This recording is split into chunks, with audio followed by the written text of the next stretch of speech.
And this is going to be advocate versus adversary. What do I mean by that? Well, I'm going to read you a little portion of this book. And don't forget, this book written by myself, it is 12 Steps to Authenticity, and it is downloadable on the programs you have there. So each lesson has one chapter of the book attached to it. Just download that. You can read along with that, or of course do that as you go through the different lessons and lectures. So I want to read just a couple of pages of this to begin the process here. The vast majority of clients that I work with are often able to immediately identify that they live in a personal world of self-sabotage, that instead of having a friendly internal voice guiding them in positive directions or with positive inner self-talk, they are bombarded with negative messages about who they are or are not, and that they are lacking worthiness or deservability of a truly fulfilling existence and all that entails. It doesn't take much self-searching to establish whether or not we carry within us a mentor or a tormentor, a friend or foe, an ally or an enemy, an advocate or an adversary. Those who lead lives of healthy self-allegiance, self-fidelity and positive friendly inner self-talk, though not ego-centered, are those who have a deep appreciation for the world around them, their experiences of it and their own roles within it. Good mental health is the acceptance and appreciation of the moment-to-moment unfoldment of the self and the blessings, opportunities and possibilities of becoming a positive role model, family and community member.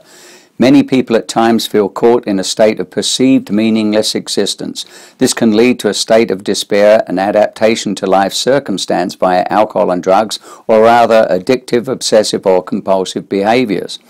Thirst for wholeness, an innate drive towards self-actualization, a response to a lack of meaning and purpose, or a natural desire to transcend the suffering itself.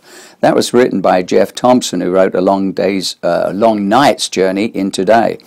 It has been suggested that the act of acceptance allows the individual to transcend the suffering self, and that suffering is inevitable as part of leading an authentic life. So let's take a look at what that means, because we've spoken about mentor, tormentor, your beliefs, your interpretations of things, your perception of things. That all adds up to the actions and your beliefs and behaviors, and it ends up working either for you or against you. And as I've said, nearly all the clients that come in to see me will suggest that certainly they're in a state of self-sabotage. Are they living meaningfully or are they living intensely? I would ask you to ask yourself the same question. So I have an exercise that is one in which we can understand the dilemma. And so I call it the family belief system versus the personal belief system. One is looking at the egocentric type of beliefs that we inherit from family or culture, etc., up until usually about the age of 6 years of age. And the other is the more experienced, the more mature aspect of us, those lessons that we've learned during the course of our lives, no matter how old we are. So we have to look at what transpires here, how do we operate? And often we'll operate differently to ourselves than people we love or are close to. We'll often operate with a system that is loving and kind and gentle and compassionate to other people, but when it comes to ourselves, we can be pretty harsh. We can also look at how to do that. How do I operate that with a client? So I'm going to show you a little bit of an exercise right now, just based on a very few words, and when you consider how many words impact us, you will see what I'm getting at here. So we have to look at how do we move from superficiality to authenticity. We're going to be getting into that over the other lectures as well. It requires honesty, open-mindedness and willingness, so you can use the acronym HOW for that, and that helps us lead or move towards awareness to understanding and choices. And again, we're going to get further into that. But right now, I'm going to show you something. I'm going to show you an image, a picture of a board that I've used, just an example that I actually used with clients on how to look at the family belief system, how to look at the personal belief system, and notice the differences. So as we look at this, you'll see I've written at the top some words that are just about love, trust, choice, respect, anger, friendship, money, alcohol and drugs. On the left-hand side, the family belief system. On the right-hand side, the personal belief system. This was done by a client. So if you look on the family belief system, in other words, the inherited belief system, you can see that love meant sex and food, that there was no trust. They never knew choice, that respect was demanded of father, that anger, it was more like rage and controls, and they didn't have friends. When it came to money and alcohol and drugs, obviously there was a reason that person was here. So they didn't get into detail about that other than to say it was in the family system and it was accepted.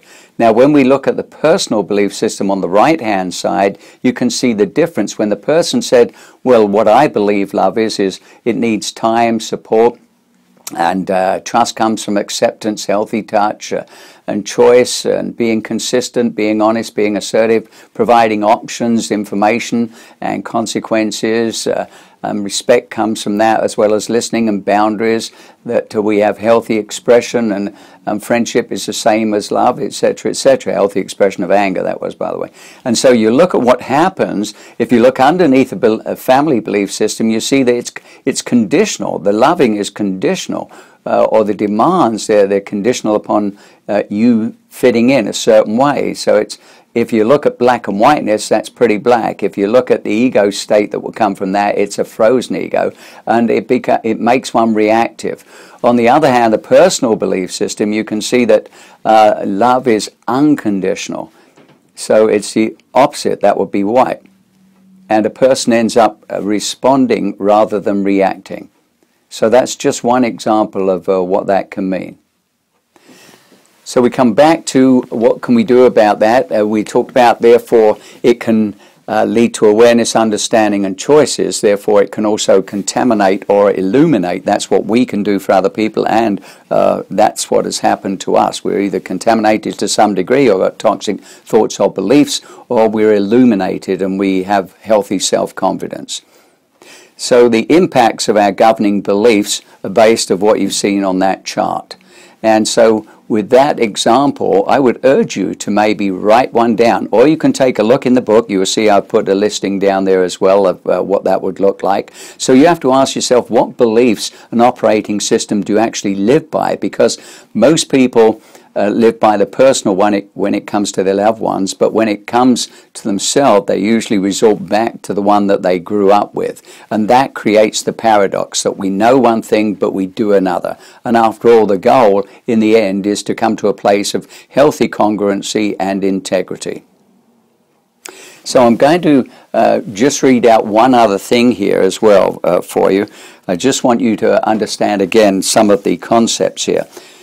If we look at the determination of 4 intrinsic rewards, they are having a sense of meaning and purpose, a sense of choice, a sense of competence, and a sense of progress. Our observation, awareness, and self-questioning can allow us to feel fulfilled in each of these 4 areas. Desire, when you discover your mission, you'll feel its demand. It will fill you with enthusiasm and a burning desire to get to work on it. Discipline. Discipline is a bridge between goals and accomplishment. Determination. The price of success is hard work.